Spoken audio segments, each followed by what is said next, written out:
We're counting down 10 of the most disturbing disappearances that were never solved and never should have been possible.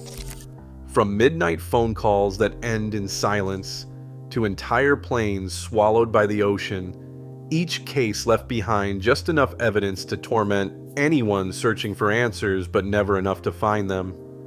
Someone on this list vanished while cameras were rolling. Let's begin where the trail runs cold. First, number 10. In the 10th place, Brandon Swanson's story begins on a deserted Minnesota back road just after midnight on May 14, 2008. A single call from his cell phone when he said, "I'm stuck in a ditch," was traced to County Road 31. For nearly an hour, his parents stayed on the line as Brandon described his surroundings, footsteps crunching through the dark. Then, mid-sentence, the call cut out. Search teams swept 10 square miles, combing fields and riverbanks, but they found only a single muddy footprint, photographed and locked away in an evidence vault.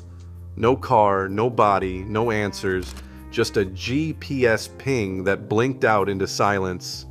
The road still bears his echo, a phantom waiting for sunrise. Number 9. Varna Airport security cameras catch the last known moments of Lars Mittank. On the evening of July 8th, 2014, the footage timestamp reads 5:18 p.m. as Lars, visibly agitated, abandons his R-vest luggage and bolts through the arrivals hall. He mutters that he can't go back before sprinting out of frame, never to be seen again. Airport staff recover his bag and log it into police custody, but forensic checks yield nothing. Bulgarian investigators launch a search.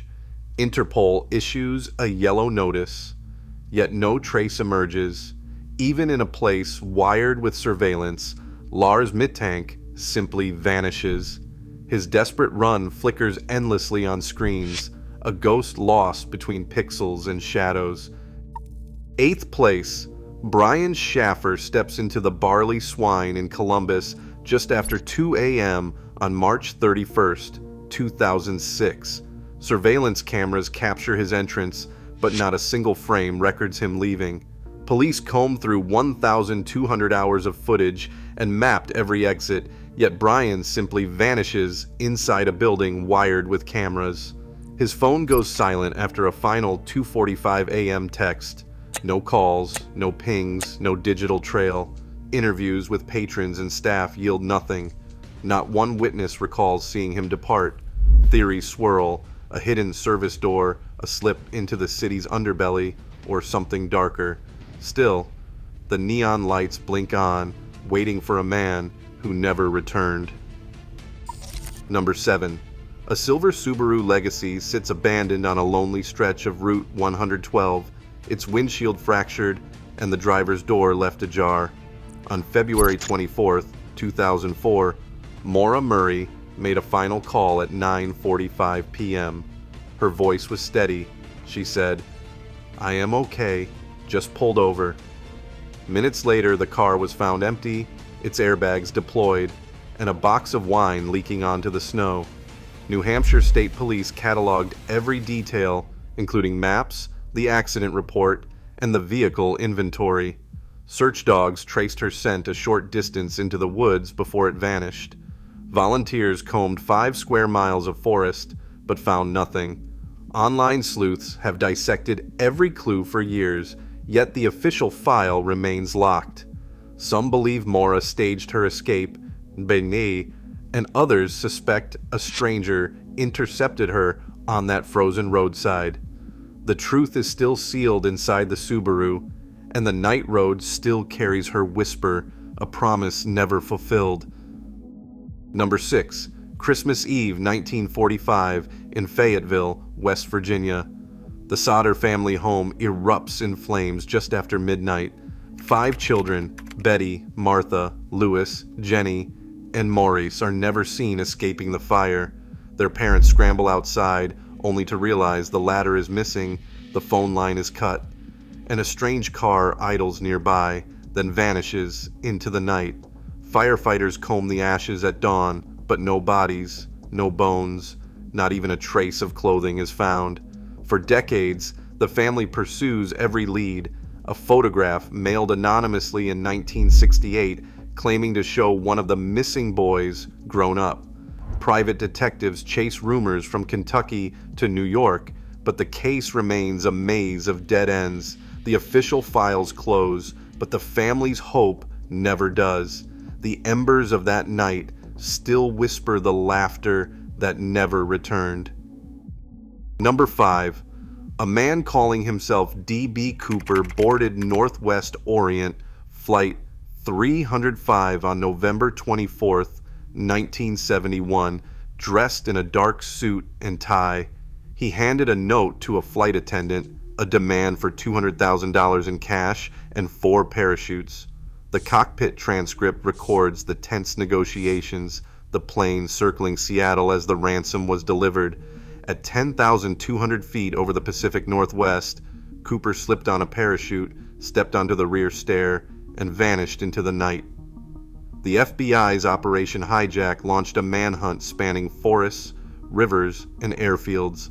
In 1980, a young boy found a decaying bundle of $20 bills on the banks of the Columbia River with serial numbers matching the ransom. Yet no body, no confirmed parachute, and no trace of Cooper himself ever surfaced. The case file, thick with dead-end leads and cryptic tips, was finally closed in 2016.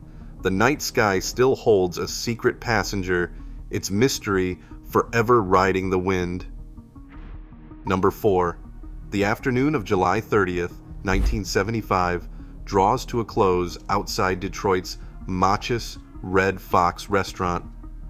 Jimmy Hoffa, the most powerful labor leader in America, steps off the curb and disappears into a waiting Chevrolet.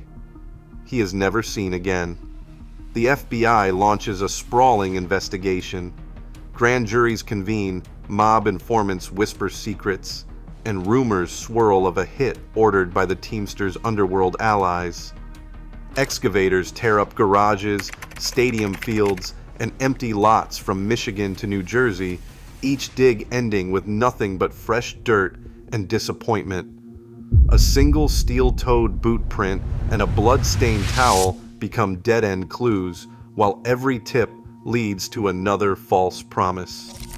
By 2013, the FBI closed the active case, leaving the file thick with failed leads and silent witnesses. In Detroit's shadows, a union leader's echo still asks who silenced his name. Coming to the top 3, the Springfield Three case begins in the quiet hours of June 7, 1992. Cheryl Levitt, her daughter Susie Streeter, and friend Stacy McCall return home after a graduation party. By morning, the house is silent, their beds unmade, purses untouched, and keys left behind. Police find no sign of forced entry. The doors are locked and the windows are intact. A single yellow hair strand sits on the porch railing, bagged and sent to the state lab, but the DNA yields no match. The kitchen holds only a broken glass fragment, logged and forgotten in the evidence backlog. The FBI steps in, reviewing photos and evidence logs, but every lead dissolves into nothing. Woods and waterways are searched for weeks, yet not a single body surfaces. The spotless scene, the absence of struggle, and the vanishing of 3 adults in the night. These details haunt investigators. The empty porch swings in silence, waiting for 3 footsteps that never came back. In second place, Amelia Earhart's final transmission crackles through the static at 8:43 a.m.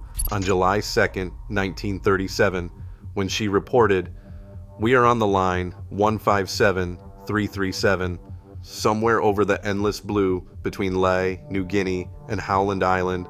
Her voice fades, leaving only silence.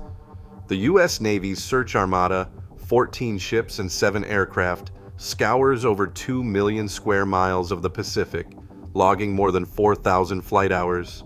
Not a single trace of Earhart or her navigator, Fred Noonan, is found. Decades later, a battered aluminum fragment surfaces on Nikumaroro. Cataloged and debated by experts, yet its origin remains uncertain. Theories multiply: a crash into the Pacific where the plane sinks, survival on a deserted atoll, capture by distant powers. Each artifact, each rumor, only deepens the shadow. The world's most famous aviator vanishes without a wreck, a grave, or a final word. The clouds over Howland still whisper the name of a woman who vanished into the horizon. And finally, in first place, the disappearance of Malaysia Airlines flight MH370 stands as the ultimate enigma of the modern era. On March 8, 2014, a Boeing 777 carrying 239 people lifted off from Kuala Lumpur, bound for Beijing. At 1:19 a.m., air traffic control received the last voice contact. "Good night, Malaysian 370. Minutes later, the transponder went silent and the plane slipped from civilian radar. In the hours that followed, 7 faint satellite pings, so-called Inmarsat handshakes, mapped a ghostly arc across the southern Indian Ocean. The Australian Transport Safety Bureau led a deep-sea search, scanning 120,000 square kilometers of seabed, but found nothing. In July 2015, a single flaperon washed up on Reunion Island and was confirmed as part of the missing jet, yet no further wreckage or bodies have ever surfaced. Theories spiral: a controlled ditching, a rogue hijacking, a catastrophic failure. But the official Malaysian report closes with only questions. Despite the satellite age, a commercial airliner vanished into blue nothingness, leaving only uncertainty in its wake. The ocean still cradles a silver bird whose silence haunts every horizon. Across all 10 vanishings, one chilling pattern endures. Even in an age of evidence, people can slip beyond the reach of reason and record. The world remains full of shadows, proof that sometimes the truth is the first thing to disappear. Some mysteries are destined never to be solved.